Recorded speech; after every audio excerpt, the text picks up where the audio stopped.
மாதிரி திருவாரூர் மாவட்டம் மன்னார்குடி. என்னோட அப்பா பேரு சேகர். என்னுடைய அப்பா வந்து துப்புரவு பணியாளர், நகராட்சியில துப்புரவு பணியாளர் வேலை பார்த்தாங்க. ரொம்ப கஷ்டப்பட்டு தான் மேம் படிக்க வச்சாங்க. ரொம்ப கஷ்டம். வீட்டுல வந்து வறுமை தாண்டவம் ஆடுதுங்கிறதெல்லாம் கண்ணால பார்த்து உணர்ந்தவன் நான். ரொம்ப லைஃப்ல வந்து இதெல்லாம் நமக்கு கிடைக்குமா, வேற சாப்பாடுங்கிறதே வந்து எனக்கு பெரிய தவம். அந்த மாதிரி எல்லாம் ரொம்ப கஷ்டப்பட்டோம். அப்பா வந்து அந்த வேலைக்கு போயிட்டு வந்து உட்காரும் போதெல்லாம் அப்பாவை பார்க்கும்போது அந்த 3 வேளை சாப்பாட்டு கஷ்டமே மறந்துடும். ஏன்னா அப்பாவோட ஒர்க் அந்த குப்பை வாரினதோட வந்து இருப்பாங்க, அந்த தூய்மை பணி பார்த்ததோட வந்து உட்காரும் போது அப்பாவோட அந்த உடல் உழைப்பை பார்க்கும்போது ஐயோ நமக்கு சாப்பாடு வேணுமா அப்படிங்கிற மாதிரி எல்லாம் எனக்கு தோணும். இப்போ வந்து வீட்டுல ரொம்ப வறுமை. அதனாலதான் ஸ்கூல்ஸும் நான் கவர்மெண்ட் ஸ்கூல்ல தான் படிச்சேன். என்னோட காலேஜும் கவர்மெண்ட் காலேஜ் தான். 2013 பாஸ் அவுட் ஆனேன். தென் எனக்கு 2015 மேரேஜ் ஆச்சு. இது என்னுடைய ஹஸ்பண்ட் என்னை ரொம்ப மோட்டிவேட் பண்ணாங்க. அதாவது சமையல்ங்கிறது எனக்கு சுத்தமா வராது. ஆக்சுவலி நான் எங்க வீட்டுக்கு ஒரே பொண்ணு. இந்த கஷ்டத்தினாலாம் பார்த்து என்னமோ எங்க வீட்டுல ஒரே குழந்தையே போதும்னு விட்டுட்டாங்க. ஸோ நான் ஒரே பொண்ணு. ரொம்ப கஷ்டத்துல வந்ததுனால 2015 இருந்து என்னை மேரேஜ் பண்ணி கொடுத்துட்டாங்க. இதுக்கு மேல வந்து படிக்க வைக்கவே முடியாதுங்கிற சூழ்நிலை. ஸோ அப்படி இருக்கும்போது என் ஹஸ்பண்ட் வந்து ரொம்ப தங்கமான மனுஷன். என்னோட மாமனார் மாமியாரும் சரி, சரி எனக்கு சமையல் வரல, எனக்கு சுட்டு போட்டாலும் சமையல் வராதுமா, என்னோட ட்ராக் வேற, நீ படிக்க ஆசைப்படுற படி அப்படின்னு சொன்னாங்க. ஸோ எனக்கு ரொம்ப சந்தோஷமா இருந்துச்சு. எனக்கு இது பேசிக்ல வந்து 2019 ஜாயின் பண்ணாங்க. எடுத்ததுமே வந்து நம்ம பாஸ் பண்ணிடவே முடியாது. சீரியஸா வந்து இங்க நிறைய பேர் யோசிக்கிறது வந்து ஒரு அட்டம் கொடுக்குறோமா முடியலையா, இல்ல டிஎன்பிஎஸ்சிக்கு நம்ம அனுப்பிட்டு அப்படின்னு நினைச்சிடுறோம். பெரும்பாலானவங்க அப்படிதான் நினைக்கிறோம். ஆனா டிஎன்பிஎஸ்சியை பொறுத்த வரைக்கும் கன்சிஸ்டன்சியா படிச்சுக்கிட்டே இருக்கணும். 2019 நான் ஃபர்ஸ்ட் குரூப் 2 தான் என்னோட அட்டம். ஸோ என்னால கிளியர் பண்ண முடியல. அடுத்து 2 குரூப் 4 என்னால கிளியர் பண்ண முடியல. அடுத்து குரூப் 1 ப்ரிலிம்ஸ் கிளியர் பண்ண, மெயின்ஸ் என்னால கிளியர் பண்ண முடியல. அடுத்து ஒரு குரூப் 4 கிளியர் பண்ண முடியல. ஸோ அடுத்தடுத்து நிறைய தோணுது, என்னடா இது நமக்கு செட்டே ஆகாது போல இருக்கு, விட்டுறலாம் இதோட, ஏன் தேவையில்லாம நம்ம நம்மளையே ஏமாத்திட்டு இருக்கோம்லாம் வந்து ஒரு நிறைய நினைச்சேன். ஆனா நிஜமா டிஎன்பிஎஸ்சிங்கிற அந்த கடலுக்குள்ள நம்ம போயிட்டோம் அப்படின்னா வேலை வாங்காம வெளியில வரவே முடியாது. அந்த சோகம் எல்லாம் அந்த எக்ஸாம் கிளியர் பண்ண முடியாத ஒரு 1 வீக் ஆர் 10 டேஸ் இருக்கும். அதுக்கப்புறம் ஆஸ் யூஸ்வல் நம்ம வந்து மென்டலி அதுக்கு ப்ரிப்பேர் ஆனதுனால கண்டிப்பா நம்ம படிக்கத்தான் தோணும், புக் எடுக்கதான் தோணும். டிஎன்பிஎஸ்சியில வேலை வாங்கணும்னு உண்மையான நினைப்பு இருந்தா இது எல்லாமே உங்களுக்கும் நடந்திருக்கும். எனக்கு நடந்த என்னோட எக்ஸ்பீரியன்ஸை தான் உங்ககிட்ட ஷேர் பண்றேன். வாரம் அழுவேன், 10 நாள் அழுவேன். இன்னும் என்னால படிக்கவே முடியாது. 2 குழந்தைங்க இருக்காங்க, எனக்கு 2 குழந்தைங்க இருக்காங்க. பெரிய பாப்பா 3rd ஸ்டாண்டர்ட், சின்ன பாப்பா ஃபர்ஸ்ட் ஸ்டாண்டர்ட் படிக்கிறாரு. 2 குழந்தைங்க. இதுக்கு மேல என்னால முடியாது, நான் ஃபேமிலியிலையும் வேலை பார்த்துக்கணும், குழந்தைங்களையும் பார்த்துக்கணும், நானும் படிக்கணும். ரொம்ப டிப்ரெஸ்ட் ஆகும். எரிஞ்சு எரிஞ்சு விழுவேன். வீட்டுல குழந்தைங்களை அடிப்பேன். சீரியஸா உங்ககிட்ட எல்லாத்தையும் நான் ஷேர் பண்றேன். குழந்தைங்களை அடிப்பேன். ஒரு ஸ்டேஜுக்கு அப்புறம் வந்து எனக்கே தோணுச்சு, எதுக்காக நம்ம நம்மளே வந்து ஓவர் ரியாக்ட் பண்றோம். நம்ம டிஎன்பிஎஸ்சினா என்னன்னு தெரிஞ்சுதான் உள்ள வந்திருக்கோம்.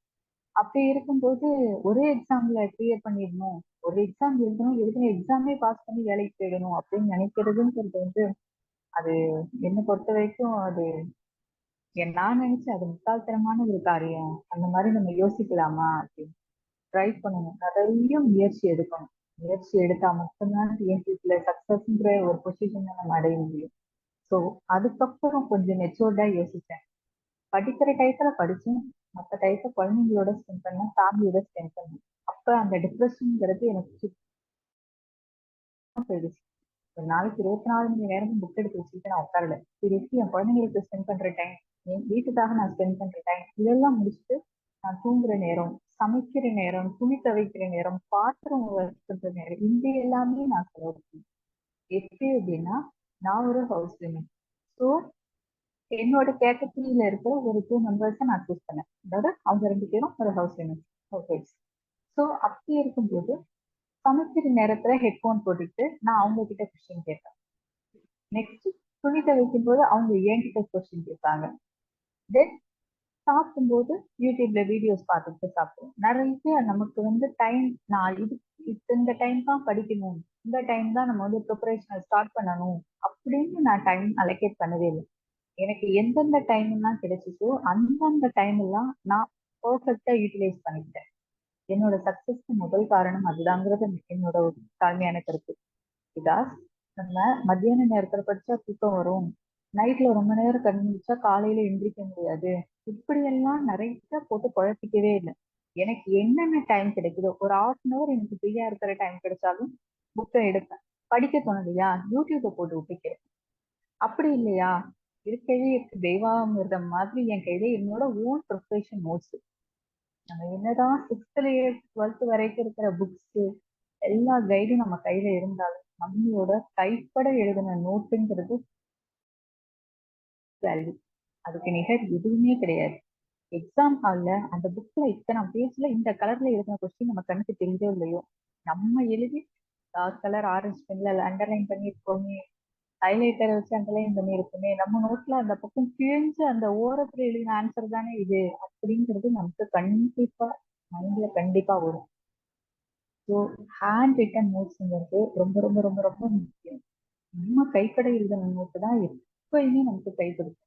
ஏன்னா சிக்ஸ்த்ல இருந்து டுவெல்த் வரைக்கும் இருக்கிற புக்ஸ்ங்கிறது நிறைய குவாலிட்டி இருக்கு, ஜாகிரபி இருக்கு, எக்கனாமிக்ஸ் இருக்கு, நிறைய இருக்கு. ஸோ நம்ம கைப்பட எழுதின நோட்ஸ்ல அந்த அத்தனை கண்டென்ட்டையும் அடக்கிட்டோம் அப்படின்னா நம்ம நோட்டை தாண்டி எந்த சோர்ஸ்மே நமக்கு தெரியாது. ஸோ நம்ம கைப்பட எழுதின நோட்டுங்கிறது ரொம்ப ரொம்ப ரொம்ப ரொம்ப முக்கியம். தென் நான் நிறைய வந்து யூடியூப்ஸ் போட்டு கேட்டுக்கிட்டே இருப்பேன். நிறைய ஹெட்ஃபோன் போட்டு நான் கேட்டுக்கிட்டே இருப்பேன். ஏன்னா நான் படிச்சுக்கிட்டே இருப்பேன். ஒரு நேரம் செட் ஆஃப் மைண்ட் எனக்கு டிஸ்டர்ப்டா இருக்குது, என்னால படிக்க முடியல அப்படின்னு சொல்லி யூடியூப் போட்டு கேட்பேன். எனக்கு கேள்வி ஞானம்ங்கிறது வந்து ரொம்ப முக்கியம்னு சொல்லுவாங்க. நான் யூடியூப் போட்டு கேட்பேன். என்னால டைவர்ட் ஆகுற நேரம் ஒரு படிக்கும்போது படிக்கிறதுக்கு டைவர்ட் ஆகுறேன் அப்படின்னா யூடியூப்ல கேட்பேன். இப்போ கேட்கும்போது எனக்கு ஒரு மாதிரி இருக்கு, என்னால ரொம்ப நேரம் கேட்க முடியல அப்படின்னா என்னோட நோட்ஸ் எடுத்து படிக்க ஆரம்பிச்சேன். ஸோ படிக்கிறதுக்கு டைம் இதுதான் அதுதான்ட்டு நான் அலோகேட் பண்ணவே இல்லை. இந்த டைம் தான் படிக்கணும், இந்த டைம் தான் படிக்கக்கூடாது அப்படிங்கிறது நான் அலோகேட் பண்ணவே இல்லை. எந்தெந்த டைம் எல்லாம் எனக்கு கிடைக்குமோ அந்தந்த டைம் நான் யூட்டிலைஸ் பண்ணிக்கிறேன். ஸோ நான் எந்த கோச்சிங் சென்டருக்கும் நான் போய் படிச்சது இல்லை. ப்ரிலிம்ஸ் ஆகட்டும், மென்ஸ் ஆகட்டும், எந்த கோச்சிங் சென்டருக்கும் நான் படிச்சது கிடையாது. ஸோ என்னோட ஓன் ப்ரிப்பரேஷன் தான். ஃப்ரீ கிளாஸ் நான் வந்து செங்கல்பட்டு மாவட்டம் மதுராந்தகம். ஸோ ஃப்ரீ கிளாஸஸ் பக்கத்துல எங்கெங்கெல்லாம் நடக்குதோ சாட்டர்டே சண்டே போவேன். என் ஹஸ்பண்ட் கிட்ட விட்டு சாட்டர்டே சண்டே மட்டும் நான் போவேன். இப்போ டெஸ்ட் அட்டன் பண்ணுவேன். பக்கத்துல இருக்கிறவங்கள நான் பார்ப்பேன், அவங்க எந்த அளவு ப்ரிப்பரேஷன் ஸ்ட்ராட்டஜி இருக்குது, நம்ம அவங்களை விட எந்த அளவு லோவா இருக்கிறோம் அப்படின்னு நான் பார்ப்பேன். ஏன் அப்படின்னா இது competition world, competitive exam. So அப்படி இருக்கும்போது நம்ம அந்த போட்டி குணங்கிறது மைண்ட்ல வந்தா மட்டும்தான் அதனால ஜெயிக்க முடியும். உதாரணமா வந்து காம்படிட்டிவ் எக்ஸாம்ஸ் எல்லாம் அதிகமா வந்து இதுக்காக தெரியுமா வின் பண்றாங்க. ஒரு மேல் வந்து அந்த ஒரு சரௌண்டிங்ல வந்து ரெண்டு பசங்க கிளியர் பண்ணிட்டாங்க அப்படின்னா சூப்பர் மச்சா எப்படா ட்ரீட் அப்படின்னு கேட்பாங்க. இதே நம்ம பொண்ணுங்க வட்டாரத்துல ஒரு ரெண்டு பேரு பாஸ் ஆகி அந்த கேங்ல ஒரு 6 பேரு கிளியர் பண்ணலன்னு வச்சுக்கோங்க, எப்படி இருக்கும் சொல்லுங்க நீங்களே. ஐயோ அவ பாஸ் பண்ணிட்டா, அவ பாஸ் பண்ணிட்டா, நான் இன்னும் பாஸ் பண்ணிட்டேன், நான் இன்னும் பாஸ் பண்ணலன்னா அதே மைண்ட்ல தான் நம்ம இருப்போம். ஸோ பெண்களுக்கு இயல்பாகவே அந்த போட்டி குணம்ன்றது அதிகம். அதனாலதான் காம்படிட்டிவ் எக்ஸாம்ல அதிகமா வந்து பெண்கள் வந்து வின் பண்றாங்க. ஸோ போட்டியோட இருங்க, பக்கத்துல பக்கத்துல கம்பேர் பண்ணிக்கோங்க. உங்களுக்குன்னு ஒரு செட் ஆஃப் பீப்புள் உங்க மைண்ட் தாட்டோடயே எப்படி இருக்கிறாங்களோ அவங்கள சூஸ் பண்ணிக்கோங்க. நிறைய ஃப்ரெண்ட்ஸ் சர்க்கிளை வச்சுக்க வேணாம். ஒருத்தவங்க ரெண்டு பேரும் இன்னைக்கு நீ இதை படி நைட்டே டிசைட் பண்ணிடுங்க. நான் படிக்கும்போது அப்படிதான் படிச்சேன். நைட்டே ஃபோன் பண்ணி இதுதான் ஸ்கெடியூல்கா, இதெல்லாம் படிச்சிருங்க, நாளைக்கு காலையில் டிஸ்கஸ் பண்ணுவோம் அப்படின்னு. எப்படிப்பட்ட எவ்வளோ நேரம் டைம் ஸ்பெண்ட் பண்ணாலும் வீட்டுல எந்த வேலை எப்படி இருந்தாலும் அதை முடிச்சதுக்கு அப்புறம் தான் வீட்டு வேலை செய்யறதுக்கும் எனக்கு தோணும். ஏன் அப்படின்னா அவங்க படிச்சிருவாங்க, அச்சோ அவங்க இந்நேரம் முடிச்சிருப்பாங்களே, ஒன்னும் முடிக்கலையே அப்படிங்கிற அந்த ஒரு ஒரு ஸ்ட்ரெஸ்லயே நான் இருப்பேன். எந்த ஸ்கெடியூல் போட்டு கொடுத்துருக்கோமோ அந்த ஸ்கெடியூலை நான் முடிச்சுட்டேன் அப்படின்னா தான் எனக்கு திருப்தி. அதே போல கொஸ்டின்ஸ் ஷேர் பண்ணுவோம். அக்கா இந்த பாடத்துல இருந்து நீங்க ஒரு 10 கொஸ்டின் கேளுங்க, நான் ஒரு 10 கொஸ்டின் கேட்கிறேன் அப்படிங்கும்போது அவங்க ஒரு 10 கொஸ்டின் கேட்பாங்க. அந்த 10 கொஸ்டின்ல 8 கொஸ்டின் நான் சொல்லிடுவேன், பேலன்ஸ் 2 கொஸ்டின் என்னால சொல்ல முடியாது. அதே போலதான் நான் கேட்கிற கொஸ்டினும் அவங்க 8 கொஸ்டின் சொல்லிடுவாங்க, ஒரு 2 கொஸ்டின் ஒரு கொஸ்டின் விட்டுருவாங்க. ஆனா நான் சொன்ன 8 கொஸ்டின் எனக்கு மனசுல நிக்காது. அந்த தப்பா சொன்ன அந்த 2 கொஸ்டின் எக்ஸாம்ல எப்ப வந்தாலும் நான் அடிச்சிடுவேன். ஏன் அப்படின்னா தப்பான கொஸ்டினுக்கான வேல்யூ அவ்வளோ ஒரு வேல்யூ இருக்கு. ஐயோ, எப்படி இந்த 2 கொஸ்டினை நம்ம விட்டோம், இந்த 2 கொஸ்டின் நம்ம சொல்லாம விட்டுட்டோம். அந்த கொஸ்டின் உட்கார்ந்து தேடுவேன், திரும்பவும் அந்த லெசனை எடுப்பேன். இந்த 2 கொஸ்டின் எங்க இருந்துச்சு நம்ம கண்ணுல படலையே. ஸோ அந்த 2 கொஸ்டின் எங்க வந்தாலும் எந்த எக்ஸாம்ல வந்தாலும் நான் சொல்லுவேன். ஏன்னா நான் ப்ரிப்பேர் பண்ணி 8 கொஸ்டினை விட தப்பா சொன்ன அந்த 2 கொஸ்டின்கான வேல்யூ ரொம்ப அதிகம். ஸோ தேடி தேடி படிக்கும் போது நம்ம நிறைய கத்துக்கலாம். நம்ம தவறுகள்ல இருந்துதான் நம்ம கத்துக்க முடியும் அப்படின்னு. ஸோ இந்த மாதிரி ஒரு காம்படிட்டரை உங்க பக்கத்துல வச்சுக்கிறது ரொம்ப நல்லது. ஏன்னா செல்ஃபா படிக்கும்போது இதானா இன்னைக்கு இதை படிப்போம், நாளைக்கு இதை படிப்போம் அப்படிங்கிற மாதிரி ஒரு அலட்சியத்தன்மை நமக்குள்ளே வந்துடும். இதே பக்கத்துல இன்னும் அப்படிங்கும்போது நமக்கு தூக்கமே வராது. ஐயோ, நம்ம போட்ட ஸ்கெடியூல் அவங்க படிச்சிருவாங்களே, நம்ம என்ன பண்றது, நம்ம அதுக்குள்ள நம்ம மிஸ் ஆகணும் அப்படின்னு நமக்கு தோணும். ஸோ அந்த மாதிரி பக்கத்துல ஒரு ஆளை வச்சுக்கிட்டு படிங்க. அது வந்து உங்களோட ப்ரிப்பரேஷனுக்கு வந்து பூஸ்ட் அப் பண்றதுக்காக இது கண்டிப்பா உங்களுக்கு ஈக்குவலா இருக்கும். அதுக்கும் உங்களை விட எப்படி சொல்றது, ப்ரிப்பரேஷன் லெவல்ல கொஞ்சம் கம்மியா இருக்கிறவங்கள தயவு செஞ்சு எடுத்துக்காதீங்க. உங்களோட எனர்ஜெட்டிக்கா நீங்க எப்படி வெறியோட இருக்கீங்களோ, எக்ஸாம்ல கிளியர் பண்ணணும், இந்த போஸ்டிங் அடிச்சே ஆகணுன்ற ஒரு மென்டாலிட்டியோட இருக்கீங்கன்னா, உங்களை மாதிரியே ஒரே ஒத்த அலையோசையில சிந்திக்கக்கூடிய ஒருத்தவங்களை நீங்க சூஸ் பண்ணிக்கோங்க. அவங்க கூட உங்களோட ப்ரிப்பரேஷன் ஷேர் பண்ணிக்கோங்க. தென் நெக்ஸ்ட் முக்கியமான விஷயம் என்ன அப்படின்னா, ஃபேமிலி கூட ஸ்பெண்ட் பண்ற நேரத்துல ஃபேமிலி கூட டைம் ஸ்பெண்ட் பண்ணிடுங்க. ஏன் அப்படின்னா, நம்ம ஒரு நாளைக்கு 24 மணி நேரமும் யாராலையும் படிக்கவே முடியாது சீரியஸா. 6 மணி நேரம் 7 மணி நேரம் தொடர்ந்து படிக்கிறதே நமக்கு பெரிய சாதனை. ஸோ குழந்தைங்களோடய ஃபேமிலி கூட டைம் ஸ்பெண்ட் பண்ணணும் அப்படின்னா தாராளமா டைம் வந்து ஸ்பெண்ட் பண்ணிடுங்க. அதுக்கப்புறம் அச்சச்சோ, இந்த நேரம் அவங்க கூட இருந்திருக்கலாமோ அப்படிங்கிற எண்ணம் வந்துட்டாலே அடுத்த நாள் படிக்க வேண்டியதை நம்ம சுத்தமா படிக்க முடியாது. 5 நிமிஷம் அவங்க கூட டைம் ஸ்பெண்ட் பண்ண வேண்டியதை அடுத்த நாள் ஒரு நாள் ஃபுல்லா நம்ம அவங்க கூட ஸ்பெண்ட் பண்ணுவோம் அப்படின்னு உங்களுக்கு நினைக்க தோணும். அதுவே உங்களோட ப்ரிப்பரேஷன் ஸ்ட்ராட்டஜிக்கு ஒரு பெரிய தடையா இருக்கும். ஸோ ஃபேமிலியோடையும் ஸ்பெண்ட் பண்ணணும். ஏன்னா நம்ம 6 மணி நேரம் 7 மணி நேரமே நமக்கு வந்து ரொம்ப முடியாத காரியம். இந்த ஹவுஸ் ஒய்ஃப்னா நான் சொல்றேன், பிசிக்கலாவும் மென்டலாவும் நமக்கு நிறைய ப்ரெஷர் இருக்கும். ஸோ குழந்தைங்க கூட எவ்வளவு நேரம் நம்ம டைம் ஸ்பெண்ட் பண்றோமோ ஸ்பெண்ட் பண்ணிட்டு அதுக்கப்புறம் நீங்க படிக்கும்போது அதுவே உங்களுக்கு வந்து ஒரு பெரிய பூஸ்டப்பா இருக்கும். தென் என்னோட ப்ரிப்பரேஷன் ஸ்ட்ராட்டஜியில சிக்ஷா ஒரு முக்கியமான பங்கு. சீரியஸ்லி, ஏன் அப்படின்னு கேட்டா, பிலிம்ஸ் மெயின்ஸுங்கிறத வந்து புக்குக்கும் எனக்குமான ஒரு கம்யூனிகேஷன். நான் படிக்கிற புக்கை பாக்குறேன், படிக்கிறதெல்லாம் மைண்ட்ல ஏத்துறேன். பட் இன்டர்வியூங்கிறது அப்படி கிடையாது. மேன் டு மேன் ஒருத்தவங்க இருப்பாங்க, அவங்களுக்கு நம்ம நேரடியாக பதில் அளிக்கிறோம், அவங்க பேஸ் பார்த்து பதில் அளிக்கிறோம் அப்படிங்கும் போது அது ரொம்ப டஃப்பான காரியம். நர்வஸ் ஆகக்கூடாது, நிறைய ப்ரொசீஜர்ஸ் இருக்கு. நர்வஸ் ஆகக்கூடாது, போய் கதவை தட்டுறதுல இருந்து உள்ள போய் உட்கார்ற வரைக்கும் அவங்க நோட் பண்ணுவாங்க. ஸோ நான் அதுல ஜீரோவா இருப்பேன் சீரியஸ்லி. அப்புறம் சிக்ஷால நம்ம சார் ஹெல்ப் பண்ணாங்க, என்ன மோல்ட் பண்ணாரு சார். ஒவ்வொன்றும் சொல்லி கொடுத்தாங்க, இப்படிதாம்மா இருக்கணும், இப்படிதான் கதவை தட்டணும், இப்படிதான் போய் உட்காரணும், இந்தந்த கொஸ்டின்ஸை நீங்க பாத்துக்கோங்க, இதெல்லாம் படிங்க, இதெல்லாம் மைனியூட்டா கேட்பாங்க. எனக்கு கம்ப்ளீட் டேட்டா பேஸே போட்டு கொடுத்தாங்க.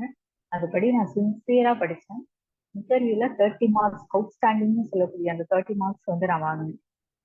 ஃபுல் வந்து முக்கியமான காரணமே சிக்ஷா சார் தான். சார், பெரிய தேங்க்ஸ் சார். எத்தனை தடவை தேங்க்ஸ் சொன்னாலும் அது ஈடாகாது சார். தென் உங்களுக்கு வேற எதுவும் கொஸ்டின் இருந்துச்சுன்னா கேளுங்க.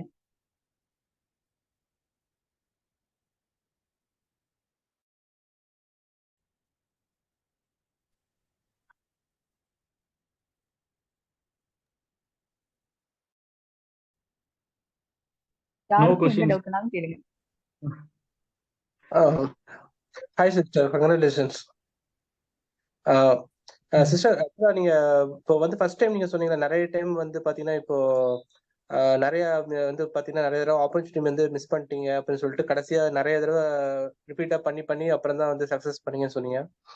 ஸோ அந்த எப்படி ஃபெயிலியர்ஸை வந்து நீங்க எப்படி வந்து திரும்ப வரக்கூடாதுங்கிறத எப்படி வந்து அவாய்ட் பண்ணிட்டு எப்படி நெக்ஸ்ட் எக்ஸாம்ல இம்ப்ரூவ் பண்ணீங்க, அந்த மாதிரி சொல்லுங்க சார். சார் அதுதான் சார், ஒரு டிஎன்பிஎஸ்சிங்கிறது ஒரு பெரிய கடல்னு தெரிஞ்சுதான் நாங்க இறங்குறோம். அப்படி இறங்கும் போது நம்ம வெளியில வரணும் அப்படின்னா வேலையோட தான் சார் வெளியில வரணும்னு நான் நினைச்சேன். நானும் மனுஷி தான். எனக்கும் எமோஷனல் மென்டலி நிறைய அப்செட் இருந்துச்சு. ஷோ ஃபெயில் ஆயிடும், ஷோ கிளியர் பண்ண முடியலையேன்ட்டு அழுவேன், குழம்புவேன், கதறுவேன். அதெல்லாம் ஒரு வாரம் தான் சார். அதுக்கப்புறம் யூடியூப்ல ஆட்டோமேட்டிக்கா ஏதாவது அகாடமில இருந்து கொஸ்டின்ஸ் வந்துச்சுன்னா அதை எடுத்து பார்க்க ஆரம்பிச்சிடுவேன்.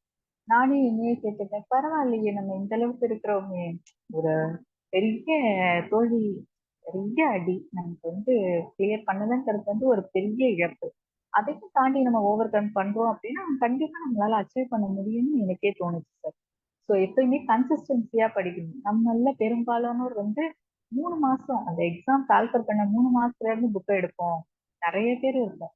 எக்ஸாம் கால்குலேட் பண்ண 3 மாசத்துல புக் எடுப்போம், படிப்போம், கிளியர் பண்ணிடுவோம் அப்படின்னு நினைக்கிறாங்க. அதெல்லாம் இம்பாசிபிள் சார். கன்சிஸ்டன்சியா படிச்சுக்கிட்டே இருந்தா மட்டும்தான் நம்ம டிஎன்பிஎஸ்சிலே கிளியர் பண்ண முடியும். ஏன் அப்படின்னு சொல்றேன்னா, இது வந்து 6th ஒரு போர்ஷன், ஒரு ஸ்டாண்டர்ட் மட்டும் இல்ல, 7th ஒரு ஸ்டாண்டர்ட் மட்டும் இல்ல, 6th இருந்து 12th வரைக்கும் இருக்கிற all subject accept English, all subjects நம்ம படிக்கும்போது நம்ம மனுஷன் மூளை எவ்வளவுதான் கெப்பாசிட்டி இருக்கு ஸ்டோரேஜ் பண்றதுக்கு, அந்த 3 monthsல நம்ம எவ்வளவுதான் ஸ்டோரேஜ் பண்ண முடியும் சொல்லுங்க. ஸோ கன்சிஸ்டன்சியா நம்ம பாட்டுக்கு படிச்சுக்கிட்டே இருந்தோம் அப்படின்னா எக்ஸாம்ஸ் அட்டன் பண்றது நம்ம ரொம்ப ஈஸியா இருக்கும். நான் அப்படிதான் படிச்சேன். கால்குலேட் பண்றதுக்கு 3 மாசத்துக்கு முன்னாடி புக் எடுக்கிற கதையே என்கிட்ட கிடையாது. சும்மா இருக்கும் போதெல்லாம் படிப்பேன், படிச்சுக்கிட்டே இருப்பேன், ஏதாவது ஒன்று படிச்சுக்கிட்டே இருப்பேன். அதே போல இன்னைக்கு படிச்சத நாளைக்கு எடுத்து பார்த்து அது புரியுதா, அதுல உள்ள கொஸ்டின்ஸ் எல்லாம் எனக்கு ஞாபகம் இருக்குதாங்கிறத பார்த்துட்டு தான் அடுத்த லெசனை நான் ஸ்டார்ட் பண்ணுவேன் சார். அதுவும் என்னோட ப்ரிப்பரேஷன் ஸ்ட்ராட்டஜி சார். என்னோட வெற்றிக்கு ஒரு முக்கியமான காரணமா நான் நினைக்கிறேன். 6th ஒரு லெசன் எடுக்கிறேன் அப்படின்னா அந்த லெசனை இன்னைக்கு படிச்சா நாளைக்கு அந்த லெசனை எடுத்து என்னென்ன கொஸ்டின்ஸ் நமக்கு தெரியுது, நேற்று படிச்சதுல எந்தெந்த கொஸ்டின்ஸ் இப்ப நமக்கு மறக்கிற மாதிரி இருக்கு, அதை ஒரு தடவை படிச்சுட்டு தான் அடுத்த லெசனை நான் ஸ்டார்ட் பண்ணுவேன். நெக்ஸ்ட் அடுத்த நாள் அந்த லெசன் எடுத்தேன்னா பிஃபோரா உள்ள அந்த 2 லெசன்ஸையும் நான் ரீட் பண்ணிட்டு தான் நியூ லெசனை ஸ்டார்ட் பண்ணுவேன். ஸோ அப்படி படிக்கும்போது மட்டும்தான் நமக்கு எந்த லெசனுமே மறக்காம இருக்கும். நம்ம அடுத்தடுத்து கடந்து போய்கிட்டே இருந்தோம் அப்படின்னா நம்ம படிச்சதெல்லாம் அப்படியே காத்தோட கரைஞ்ச மாதிரி தான் இருக்கும். 30% ஞாபகம் இருக்கு அப்படின்னா அடுத்த நாள் 10% தான் ஞாபகம் இருக்கும். அடுத்த நாள் ஒண்ணுமே ஞாபகம் இருக்காது. அடுத்து அந்த லெசனை நம்ம படிச்சோமானே நமக்கு தெரியாது. ஸோ திருப்பி பார்த்துக்கிட்டே இருக்கணும். இந்த லெசன் படிச்சோம் அப்படின்னா திருப்பி திருப்பி பார்த்துக்கிட்டே இருக்கணும். இந்த லெசன்ல எத்தனை கொஸ்டின் தெரியுது, இன்னைக்கு இவ்வளவு மறந்துருக்கு, நாளைக்கு இந்த கொஸ்டின்ஸ் எடுத்து பார்க்கணும், நாளைக்கு எவ்வளவு நமக்கு ஞாபகம் இருக்குது. ஸோ படிச்ச லெசனையே ரிப்பீட்டடா படிச்சுக்கிட்டே இருக்கிறது தான் சார் என்னை பொறுத்தவரைக்கும் சக்சஸ்க்கான பெரிய ரீசன். Very nice answer. ஆக்சுவலா கேள்வி ரொம்ப சிம்பிளான ஒரு கேள்வி, அது கிடைத்த பதில் அப்படிங்கிறது ரொம்ப பெரிய பதில், எல்லாருக்குமான பதில். இது வந்து ரிஸ்வான் கேட்டாரு, ரிஸ்வானுக்கான பதில் இல்ல, இந்த ஆஸ்பிரேஷன் ஸ்டேஜில் இருக்கிற எல்லாருக்குமான ஒரு பதில். நிறைய விஷயம் நீங்க எடுத்துக்கலாம், நான் சொல்றேன். Right, any other questions?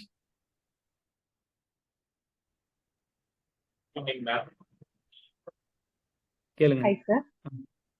myself Jason from Karaikudi Sivaganga district.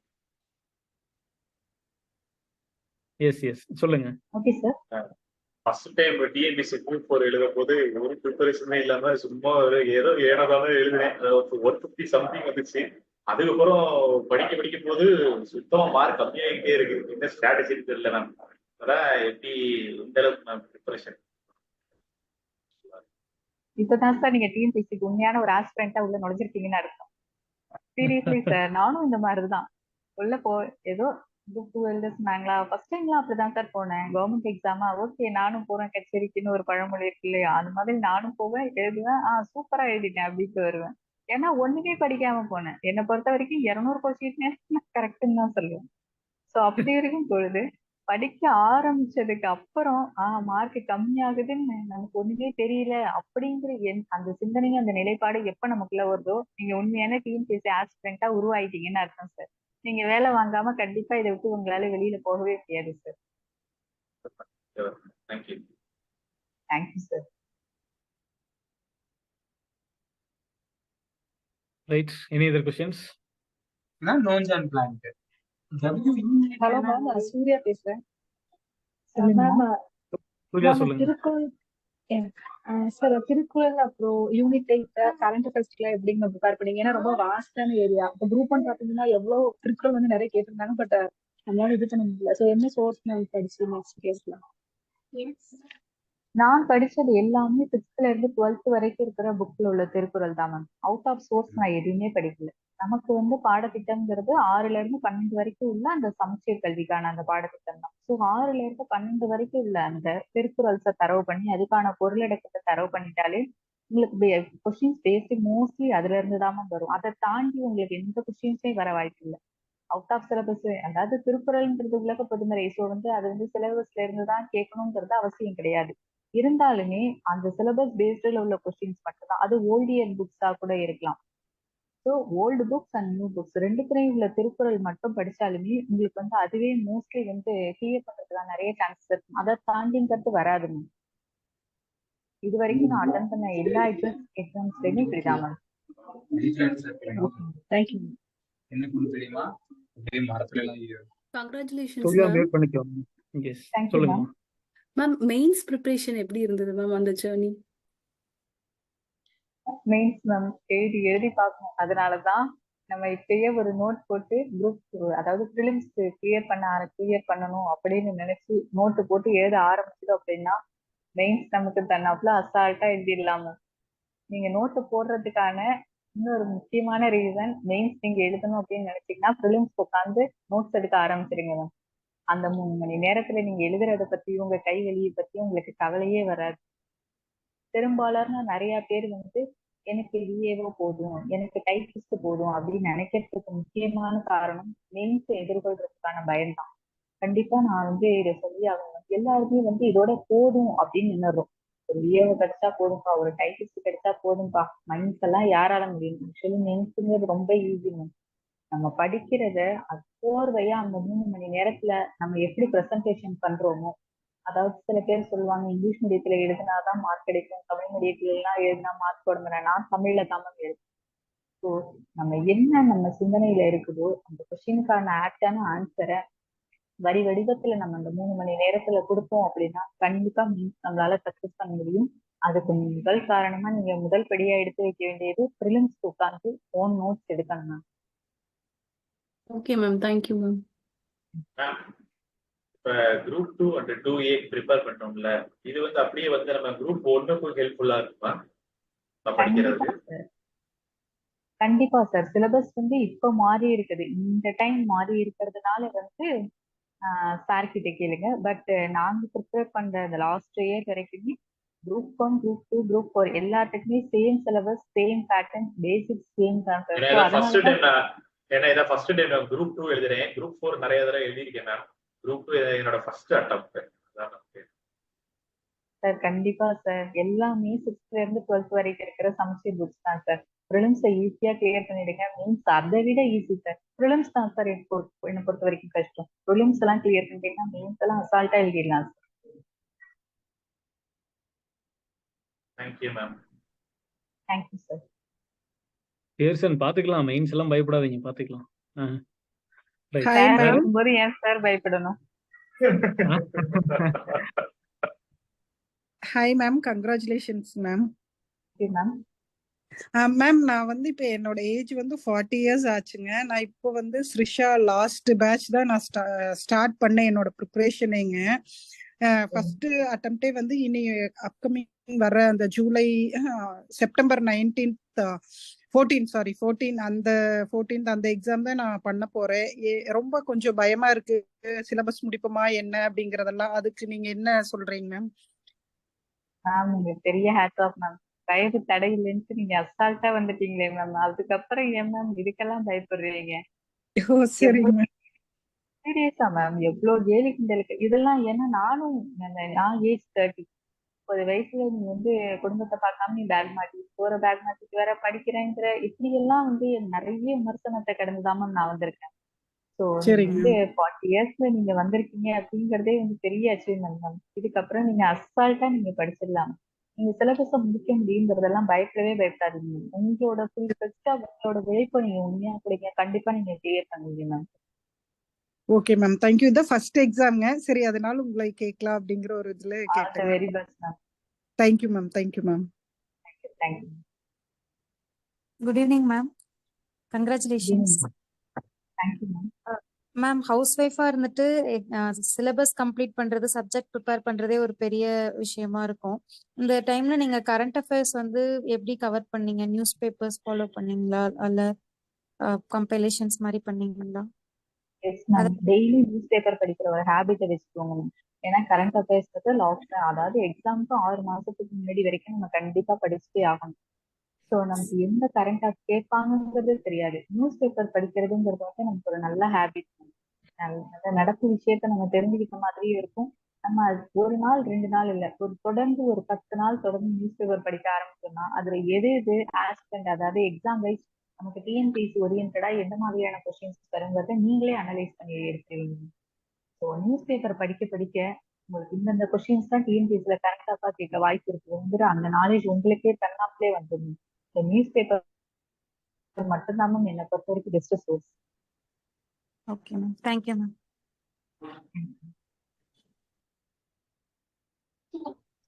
Ma'am maths எப்படி மேம் ப்ரிப்பேர் பண்ணீங்க? Ma'am 9th 10th maths ma'am போட்டு போட்டு பார்க்கணும், வரலன்னாலும் வழியே கிடையாது மேம். டாக்டர் பாருங்க, யூடியூப்ல இருக்குது, நீங்க ஜாயின் பண்ணிருக்கீங்கன்னா கிளாஸ் எழுங்க. ஏன்னா மேக்ஸுங்கிறது நமக்கு வந்து 25 மார்க் சொலையா நம்ம கையில இருக்கக்கூடிய மார்க். அதை நம்ம விட்டுறவே கூடாது மேம். ஸோ மேக்ஸ் போட்டு டெய்லி கண்டிப்பா மேக்ஸ் போட்டே ஆகணும் ma'am. Tamil maths, history maths, polity maths, geography maths, இந்த மாதிரி ஸ்கெடியூலை மாற்றி மாற்றி போடுங்க. ஆனா மேக்ஸ் மட்டும் ஒரு நாள் கூட விட்டுறாதீங்க.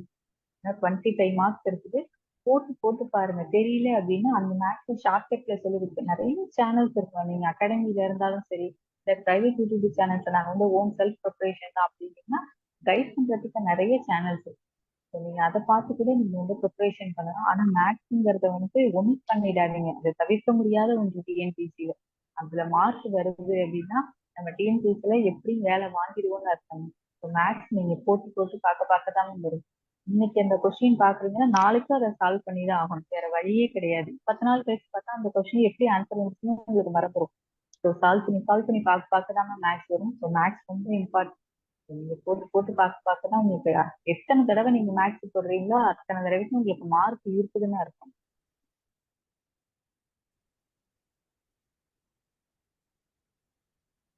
வேற கேள்விகள் ஏதாவது கேட்கணுமா? Right. Good evening ma'am. Congratulations ma'am. Thank you ma'am.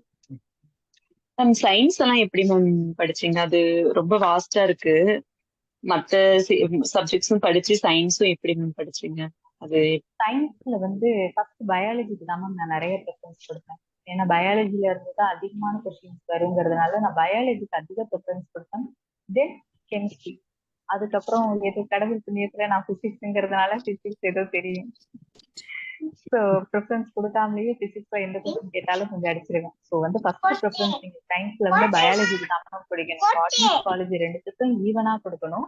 தென் கெமிஸ்ட்ரிக்கு லாஸ்டா நீங்க பிசிக்ஸ்க்கு ப்ரிஃபரன்ஸ் கொடுக்கணும். ஏன்னா நம்ம சயின்ஸ்லயும் ஒமிட் பண்ணிட்டு போகவே முடியாது.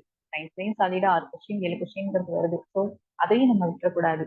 சயின்ஸ்ல பயாலஜி, பாட்னி காலேஜ் ரெண்டுத்துக்கும் ஈக்குவல் ப்ரிஃபரன்ஸ் கொடுத்து ஃபர்ஸ்ட் படிங்க. அதை படிச்சு சாட்டிஸ்பாக்சன் ஆகிட்டீங்க அப்படின்னு கெமிஸ்ட்ரிக்கு வாங்க. தென் லாஸ்டா பிசிக்ஸ் ஒரு டெஸ்ட் கொடுத்துக்கோங்க. Thank you ma'am. மேம் இன்னொரு டவுட், எப்படி மேம் டைம் மேனேஜ் பண்ணீங்க? எல்லாம் வராது. டைம் மேனேஜ்மென்ட் மேம், அதான் மேம் ஃபர்ஸ்ட் இல்ல கிட்ஸையும் வச்சுட்டு எப்படி நீங்க படிச்சீங்க? அதுதான் மேம் டவுட்டா இருக்கு. ஹவுஸ் ஹோல்ட் ஒர்க்ஸ் பார்த்துட்டு.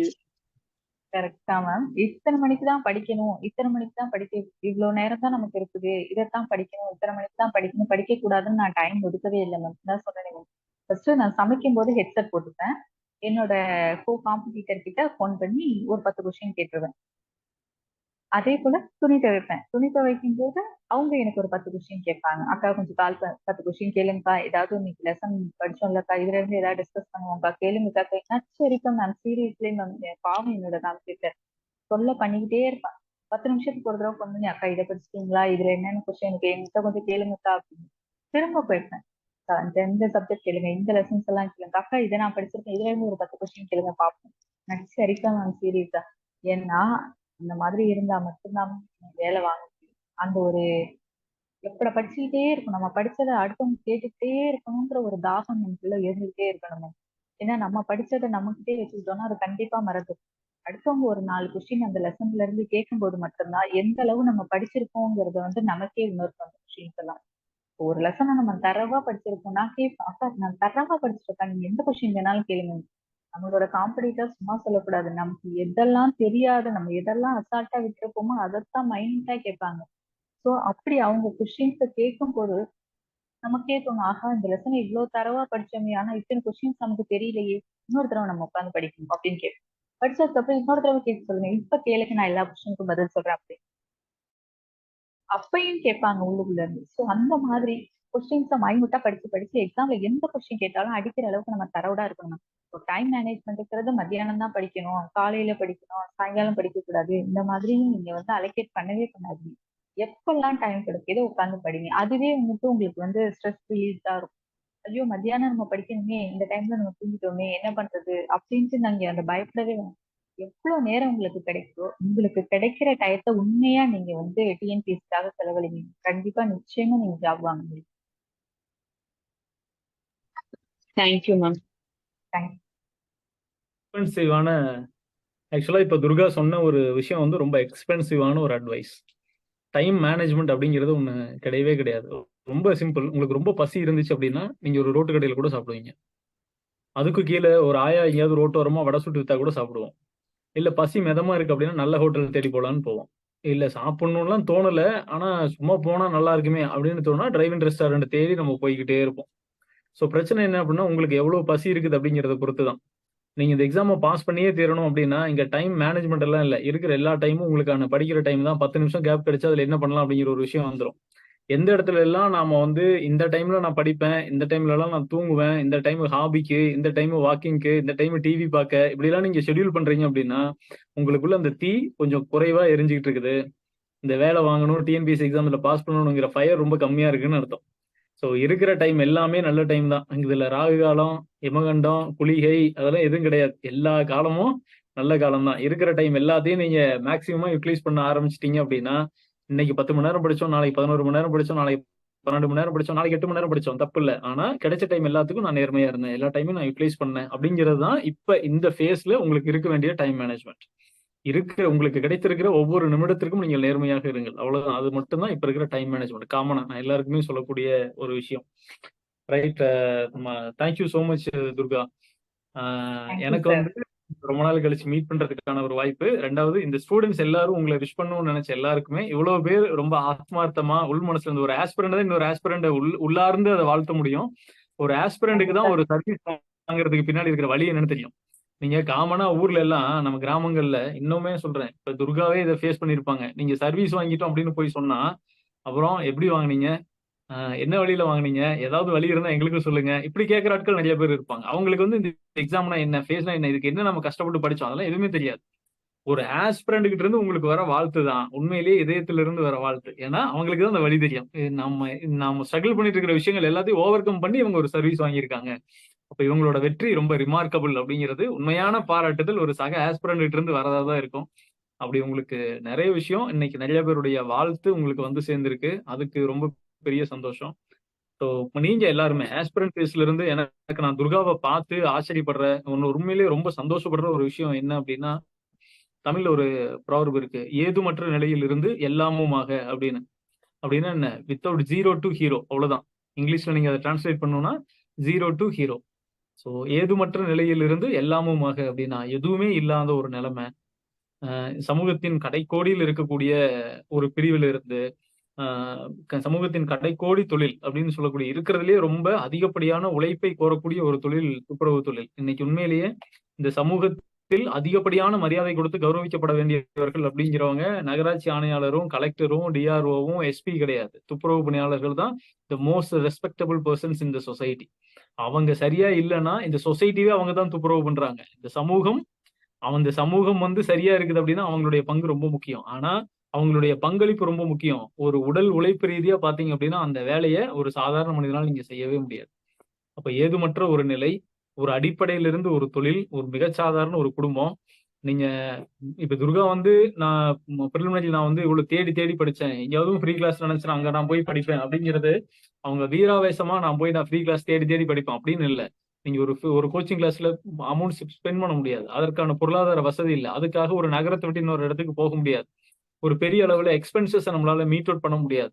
அப்போ வறுமையின் கோர முகம் அப்படின்னா என்ன அப்படிங்கிறத அவங்க பார்த்திருக்கிறாங்க. 3 வேளை சாப்பாட்டுக்கு என்ன கஷ்டம் இருக்கும் தெரியும். ஒரு சமூகத்தின் கடைநிலையில இருக்கக்கூடிய ஒரு பணி, அந்த பணியிலிருந்து வர வருமானம், அதுல இருந்து ஒரு குடும்பத்தை நடத்தணும், அதை தாண்டி படிக்கிறதுக்கு செலவு பண்ணணும், அன்றாட தேவைகளை பூர்த்தி பண்ணணும் அப்படிங்கிறப்ப அதனாலதான் நான் சொன்னேன் ஏதுமற்ற நிலையிலிருந்து எல்லாமுமாக அப்படிங்கிறது. அன்னைக்கு அந்த ஸ்டேஜ்ல இருந்து இன்னைக்கு இந்த ஸ்டேஜ்.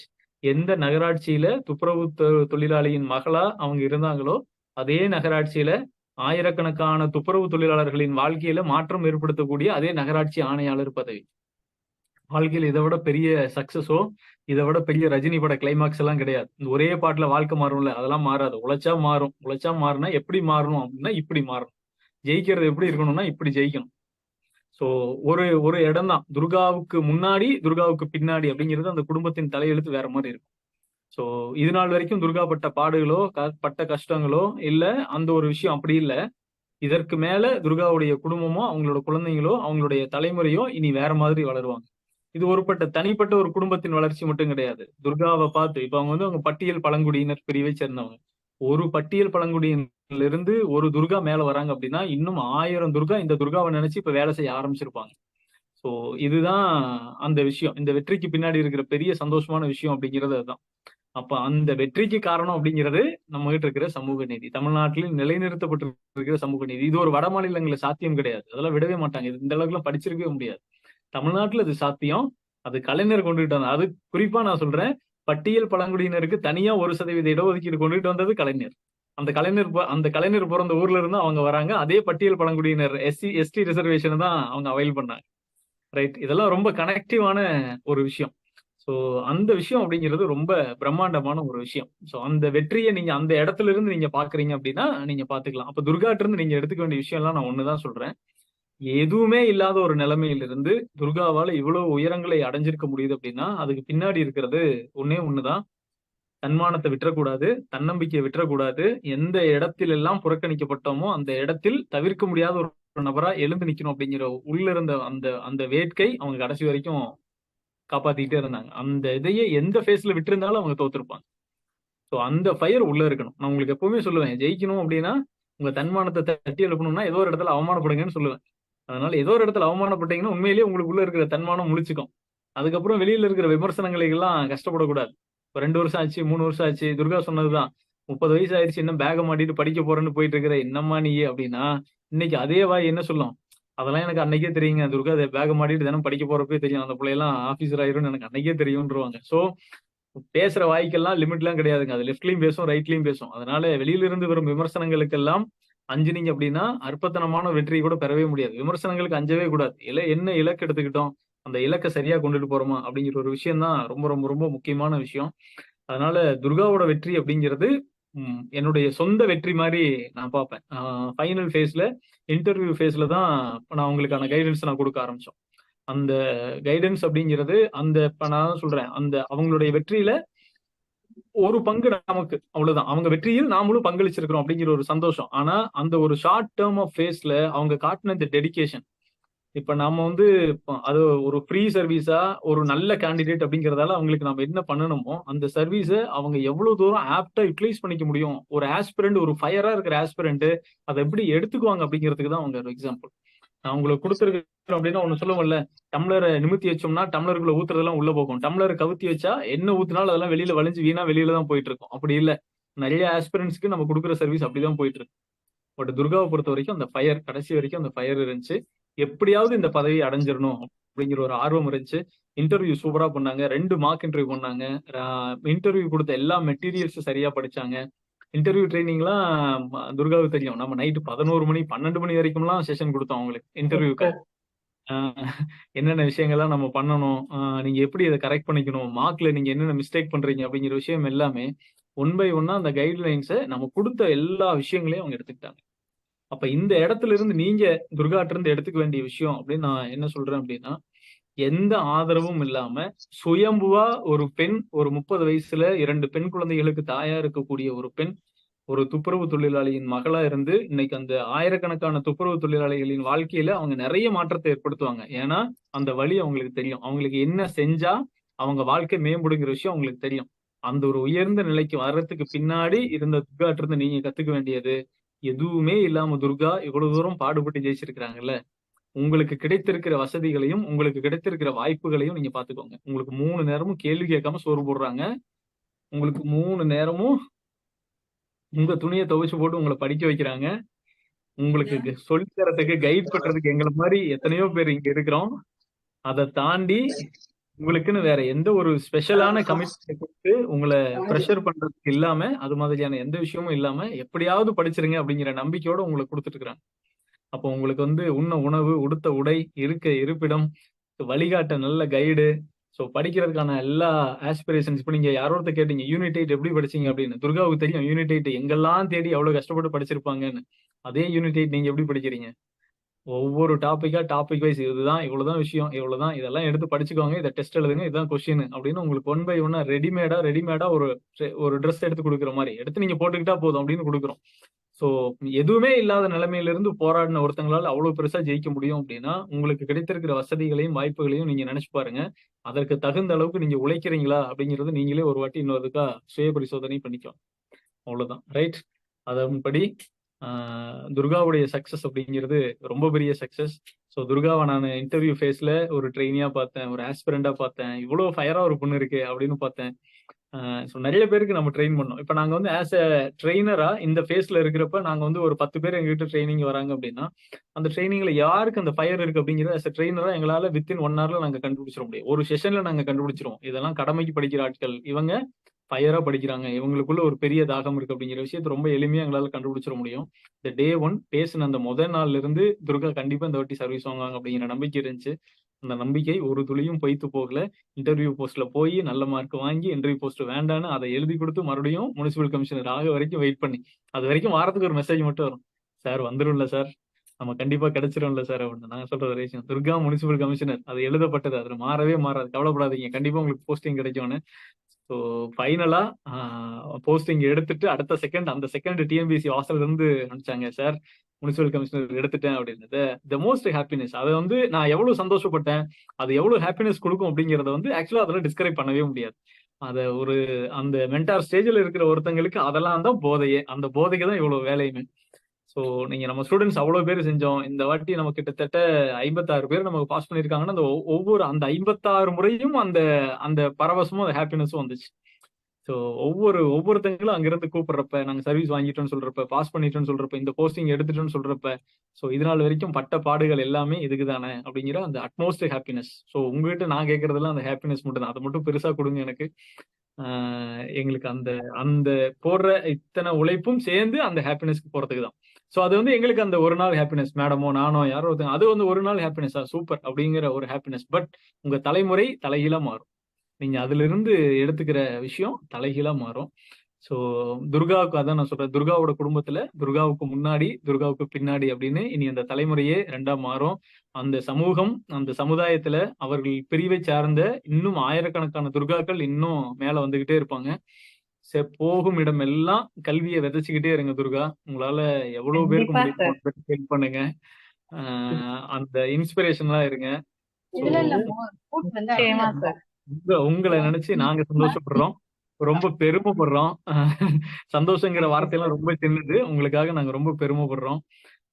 அது நிறைய விஷயம், நான் ஃபர்ஸ்டே சொன்ன மாதிரி கலைஞர் பிறந்த ஊரு, கலைஞர் கொடுத்த இடஒதுக்கீடு, கலைஞர் கொடுத்த சமூக நீதி, அந்த அவங்களோட அரசு அப்படிங்கறதெல்லாம் அவங்கள ஒரு கனெக்ட் அப்படின்னா, துர்காவுடைய அப்பா பேரு என் பேர் ஒண்ணுங்கிறது ரொம்ப பர்சனலா எனக்கு ஒரு கனெக்ட் ஆச்சு.